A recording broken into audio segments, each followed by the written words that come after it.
Welcome back. I'm Stephanie Ruhle. We talked a little legal strategy. Now we have got to talk politics because we are counting down the hours to one of the most consequential days of the Trump presidency. Thus far, Republican lawmakers have stood united against impeachment. But could that change once the cameras are rolling and the hearings begin? And on the other side of the aisle, how will Democrats convince the public that the president needs to be removed less than a year from Election Day? Joining me to discuss, David Drucker, senior political correspondent for the Washington Examiner, Victoria DeFrancesco Soto, professor at the University of Texas School of Public Affairs, and Bret Stephens, op-ed columnist for the New York Times. Bret, when Democrats are making their case, who are they speaking to? Look, I think they're speaking to persuadable voters in swing states, in districts that have had red and blue members of Congress. And I think that the case is really it's very simple. Do you support a president who besmirched an opponent, who subverted the will of Congress, who betrayed an embattled Democratic ally, who lied to everyone about everything, and who now says all of that is okay? And if you support this in a Republican president, would you support it in a Democratic president? It's that simple. You really think besmirching is something the American people are going to be focused on? Besmirching in the context of enlisting a foreign power to do this? Yes. And I would say to every Republican who's watching this show, if a President Hillary Clinton had tried to do this, I know exactly where you would be falling down on the question of impeachment. Vicky, let's talk about Republicans who could possibly see the other side of this. I'm talking about Republicans who have spoken out against the president in the past, lawmakers like Will Hurd, who we know is leaving office. How important is it for the president to keep a united front during these hearings? I'm not talking Jim Jordan. Jim Jordan is never leaving the president's side. But talk about that small crest of Republicans who could play ball here.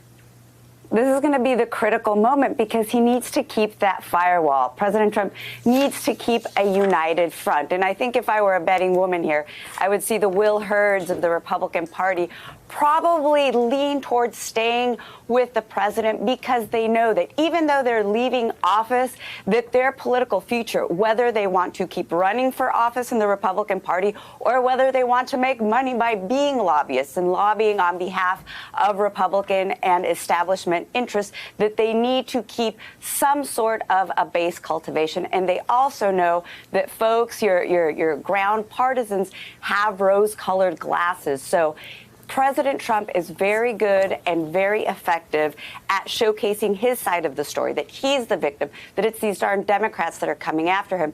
And these Republicans that may be moderate know how the base reads President Trump. So I think that they're going to lean with the president unless there are some very damning facts that come out, cascading out. Then I think you're going to see a slow pivot. But I'm more in terms of the leaning toward the president.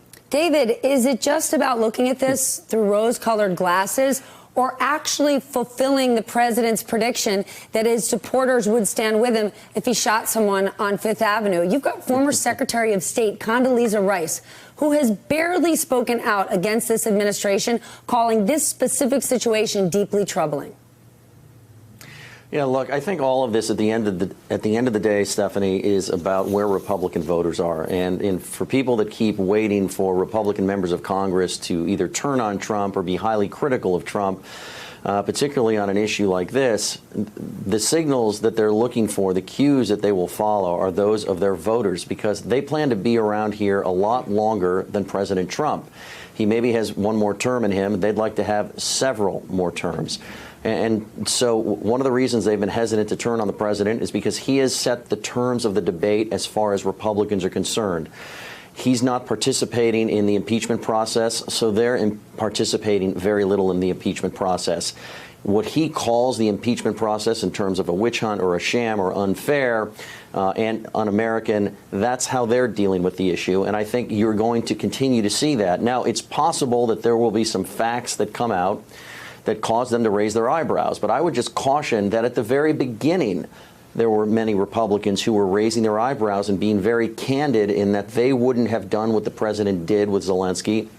They wouldn't have said what the president said.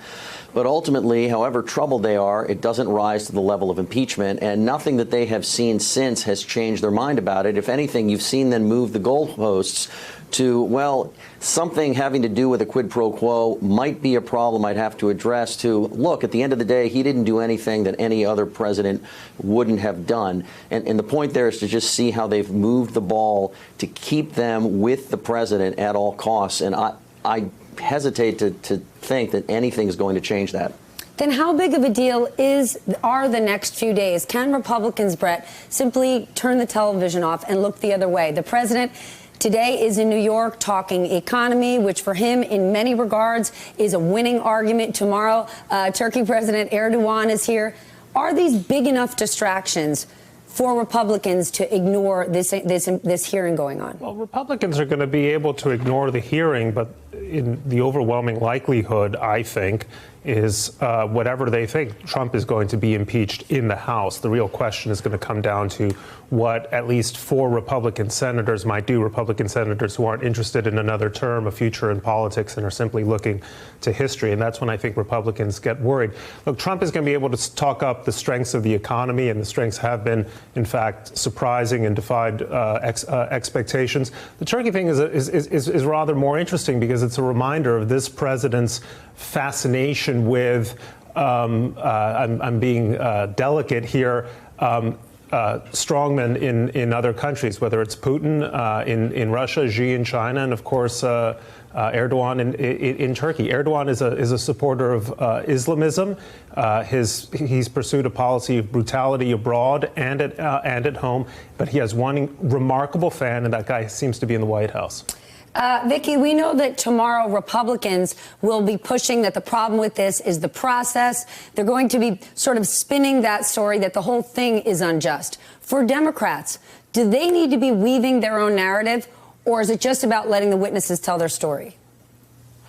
I think it depends on which section of the Democratic Party we're talking about, Stephanie. So if we're talking about, the Bernie Sanders, the Elizabeth Warren-based, a very, very progressive part of the Republican Party, the story is, we got to hang them with this. This is damning information. We have to impeach right away, send it to the Senate, and be very, very aggressive. If you're more of that centrist lane of the Democratic Party, your Bidens, your Buttigieg's, your Bennetts, then you're going to say, okay, let's hear the facts. Let's see if there's really some legs here. Let's see if we have those Republicans who are willing to peel away and support this impeachment process, those moderates, those independents. So I think here it's going to depend on which Democrats we're talking about and what strategy they're going to take. David, you sat down with the president just 2 weeks ago.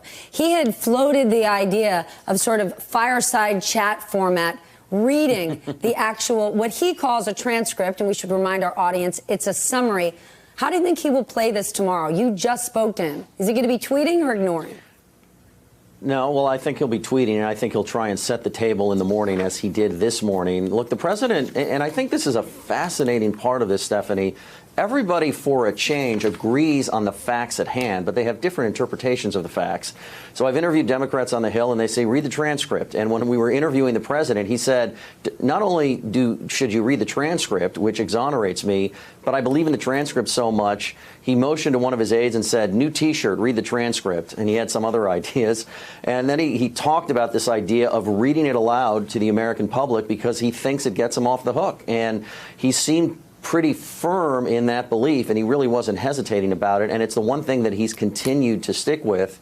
And I think that to the extent that he understands the gravity of impeachment, and we got the sense in talking to him, my colleagues and I, that he understands the gravity of this and the fact that he could be and is likely to be the first president to run for re-election having been impeached, but not removed, obviously. It bothers him, but he feels like at the end of the day, the facts are on his side. I'm not sure, even though so many aides around him understand that there were some problems with what he did, at the very least, I'm not sure that he understands that there were problems with what he did because it really didn't seem to faze him. Reminder, Alexander Vindman testified that the transcript omitted keywords or phrases that Vindman tried to get put back in and was unsuccessful. Last word? Here's a T-shirt idea. I have nothing to do with this drug deal. Tell the lawyers, John Bolton. You can send that around to Democrats who want to impeach. Hey there, I'm Chris Hayes from MSNBC. Thanks for watching MSNBC on YouTube. If you want to keep up to date with the videos we're putting out, you can click subscribe just below me or click over on this list to see lots of other great videos.